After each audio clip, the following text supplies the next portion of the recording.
Happy Monday. I apologize for being on 5 minutes late. I can't believe I'm 5 minutes late today. I have been having some technical difficulties, so I apologize if you jumped on and you were like, where is she?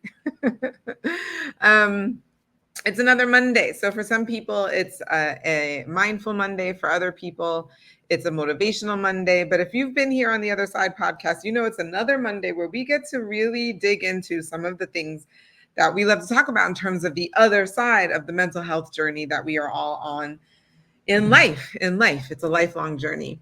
My name is Janelle Villiers. I am your coach through this process. I'm also an author.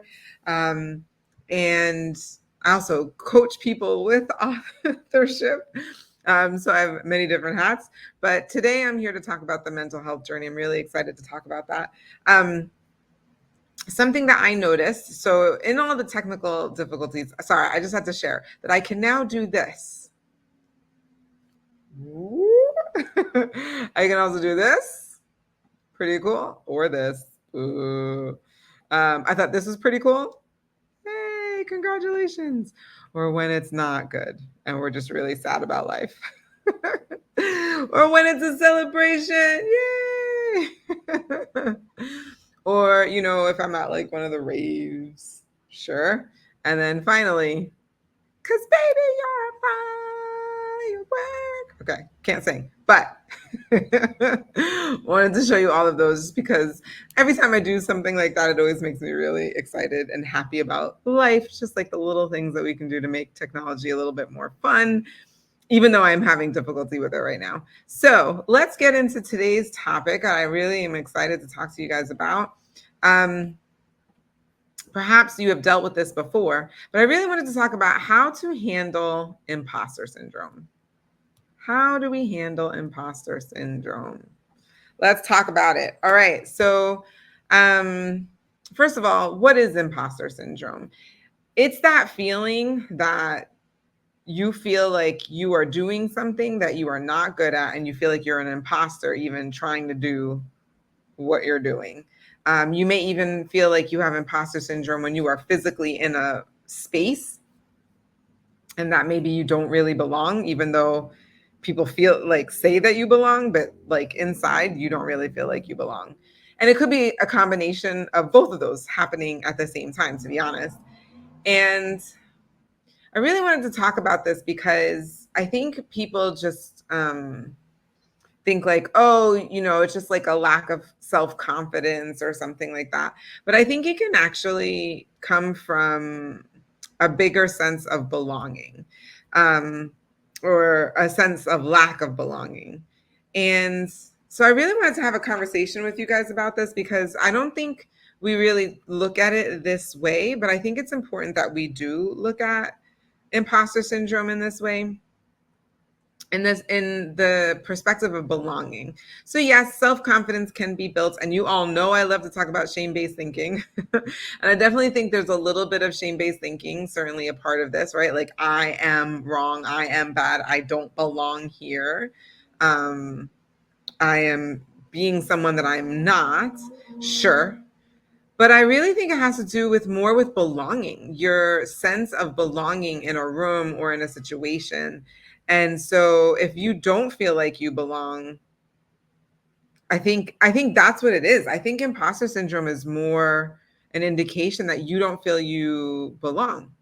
And isn't that actually really what we should really be focused on, is maybe how can we create places and spaces where other people feel like they belong, that they are a part of, and then they can be their more authentic selves and we can support them better.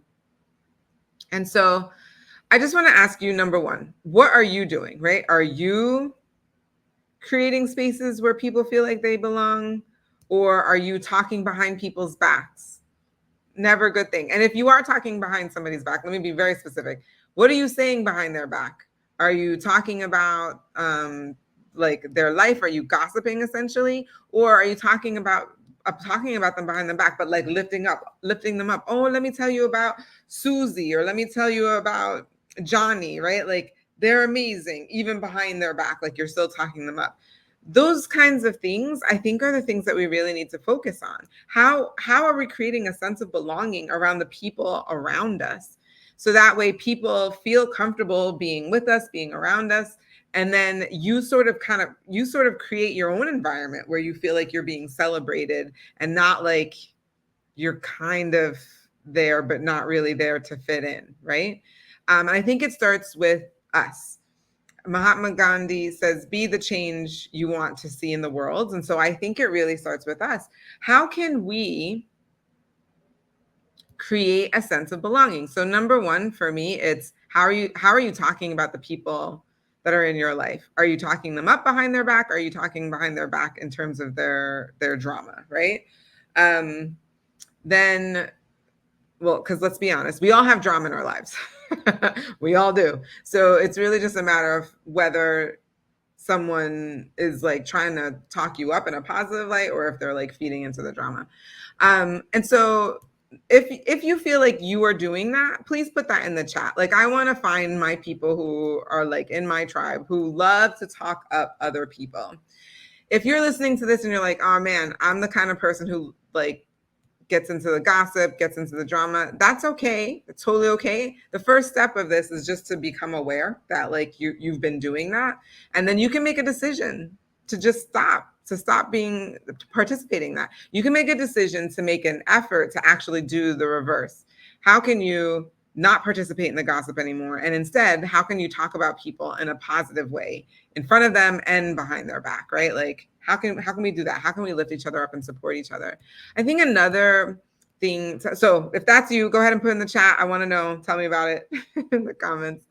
The other thing that I was thinking about is in terms of creating a sense of belonging, it's who are your mentors, right? Like, who are the people who are showing you the ropes, who are telling you you're going down the right path?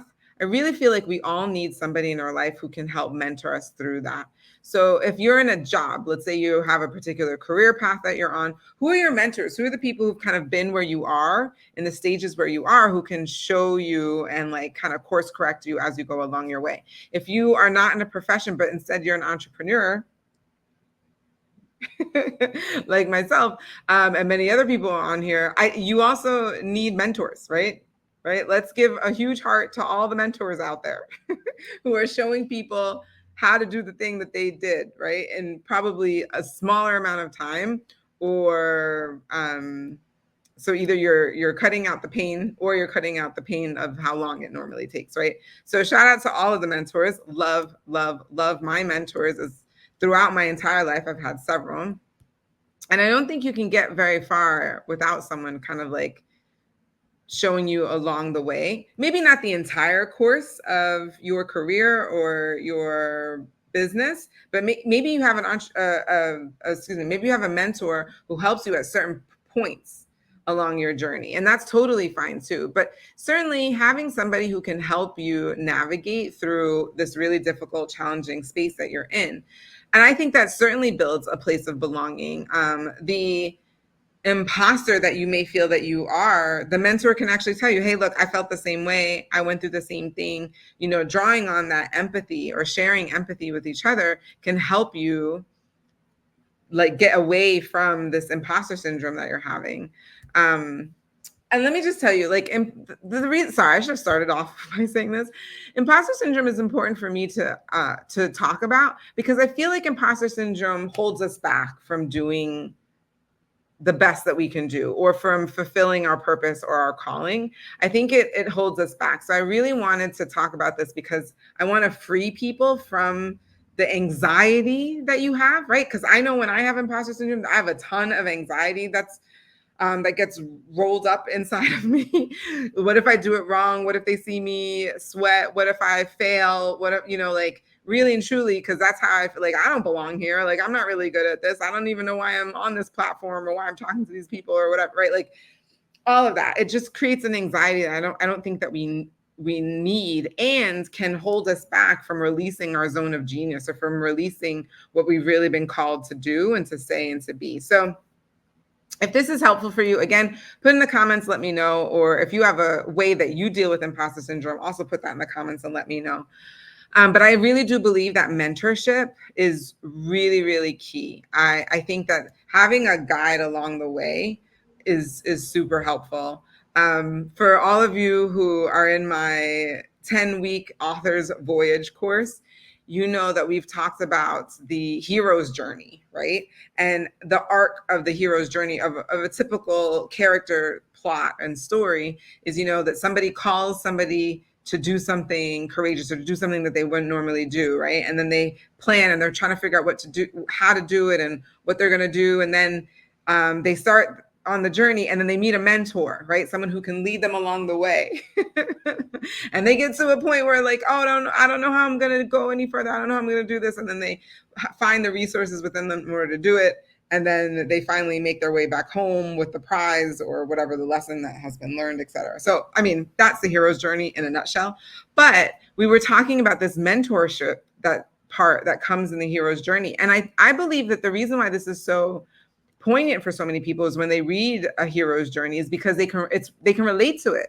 It's relatable. When you find that mentor in your life who can help you get through those challenges, help you navigate, that's huge, and will certainly help you with the imposter syndrome, because they can tell you how they felt. They can tell you like you're not alone, all of these things to help you navigate that. That way you can get more comfortable and be your more authentic self. So that way you can live out what your true purpose or your calling. Sorry, I just want to do that again. Woo! Lightning for all of the people who are living in their true calling and living intentionally in their purpose, right? And I believe that imposter syndrome will stop you from that. So definitely get a mentor. So my two big things are, I guess three. My three things is I think that imposter syndrome actually stems from a lack of belonging, a sense that like you don't belong. And I think one of the ways in which you can change that is, number one, change yourself, right? Be the person that you want to be, the change that you want to see in the world, and start creating community, start creating supportive groups. If you're already in a group, be like outgoing and be supportive. Reach out to people and see how you can help them. Make a decision to stop gossiping. Make a decision to instead, even if the person's not there, that all you're doing is talking them up, right? Talking about how amazing they are and how good they are, right? Or even if you don't feel like they're totally amazing, find one really good thing that you love about them, right? Like, oh, I love the way that, they're able to take care of their children, or I love the way that they're really into crafts. Like, I just don't have that skill, right? Like, whatever it is, but find something that you love to talk up about people and become the community, create that sense of belonging that you are looking for. And then the other one is mentorship. I really do believe that mentorship helps you along your journey, your hero's journey, so that way you can, get through this really difficult process wherever you are. Again, I was talking about careers and business, but it could even be in love and relationships and just personal growth and things like that too. I don't think it can be emphasized enough how much a mentor can help you with that. And then I think the last thing for belonging, right? So again, in order to focus on the belongings, that way we can diminish some of the imposter syndrome, is this goes back to my shame-based thinking, but you need to okay. This is one of the things that I don't remember which episode I talked about this on, but it has to do with like the things that you say to yourself, right? And sometimes we make promises to ourselves and then we don't even keep the promise. And when you do that over and over and over again, even if nobody else knows, that starts to chip away at your self-confidence and your ability to feel like, I'm here, I did what I needed to do, I belong. So start to notice the little promises that you make to yourself, and just decide to keep them. So don't start big, start small. The small thing could be, you know what? I promise I'm going to clean the dishes in the sink tonight, right? How often have you said that and then you just leave them and you're like, I'll just do it tomorrow morning, right? Well, instead of leaving it to tomorrow morning, actually do it, because you said to yourself, I'm going to do it tonight, right?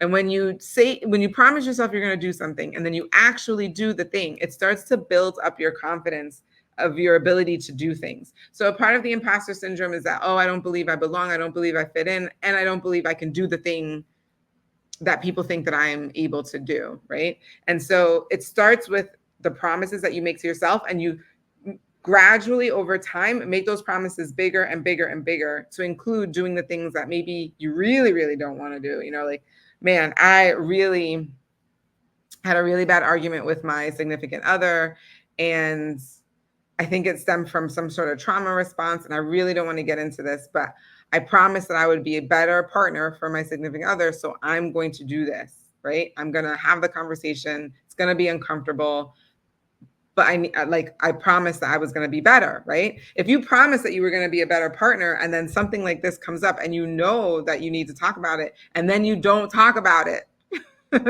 it reduces your confidence. You're just like, oh, I can't even keep the promises to myself. And then how could I possibly keep a promise to somebody else? Or how could I possibly do this new thing that I've never done before? How could I possibly move forward if I can't even keep the promises that I've made to myself? So that's a big one. And maybe we need to spend some more time on that. If this is a new concept for you, please let me know in the comments. Like, if this is brand new, if you've never heard this before, let me know.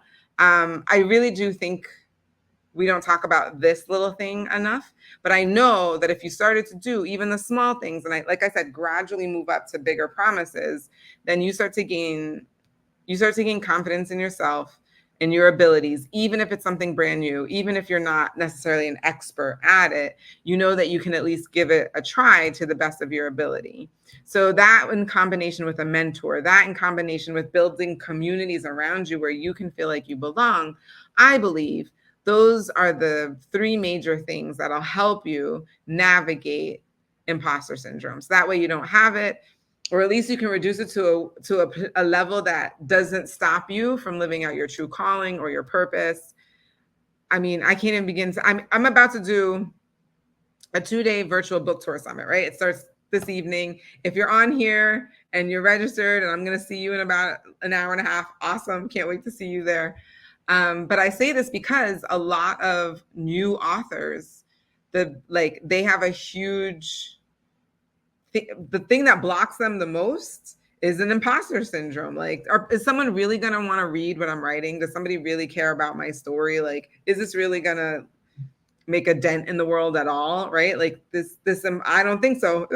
Essentially is the answer. I think the answer is no. It's all of those questions. And so you feel like an imposter. You feel like you're out there writing, but you don't really feel like there's a yes to any of those other questions that I asked. And so that creates feelings of imposter syndrome. And so how can we change that? And so we're building community, right? I am the mentor. I'm creating the mentorship. And then I'm helping people with their confidence by creating small commitments and promises that they can make to themselves. So that way this builds up their confidence that they can do the big thing at the end, which is to actually finish writing the book and then get it edited and then finally self-publish. So this, honestly, guys, I really do feel like these 3 ways are key, super key when thinking about imposter syndrome. Okay. So as a recap, if you're just popping on, I really believe that imposter syndrome is not necessarily a thing of confidence, like, oh, that person has low self-esteem. I don't believe it's just based on low self-esteem. I really think imposter syndrome has a lot to do with one's sense of belonging. And if you feel like you belong with a group of people in a certain situation, then that imposter syndrome will go away. And so how can we work on those things? I gave 3 tips. One is to create the community of belonging that you want to see in the world, right? Like, foster good relationships, be the person who's creating that. 2, get a mentor, somebody who can help you along your hero's journey. So that way you can navigate through the hard times and know that you're not alone and that someone has done this before you. And then 3, start actually doing the promises that you said you were going to do to yourself, or fulfill on the promises that you made to yourself. Start fulfilling the promises that you made to yourself. Start off small and gradually get bigger. But I'm telling you, if you do that, that will help with your confidence. It'll help with some of the self-esteem that people definitely are correct about, and that imposter syndrome definitely has self-esteem has an impact on imposter syndrome as well. So if you do those 3 things, I believe that will help mitigate the imposter syndrome and help you live a more fulfilled, intentional, purpose-driven life. All right. I hope this helped you. Again, please put in the comments or in the chat if it did. If you have any questions, let me know as well. You guys know I love being on this journey with you. I'm just here to support and have another listening ear to hear and talk things through. Talk things out through. You can talk to me. We'll talk through it. Have a great rest of your evening. Bye, everyone.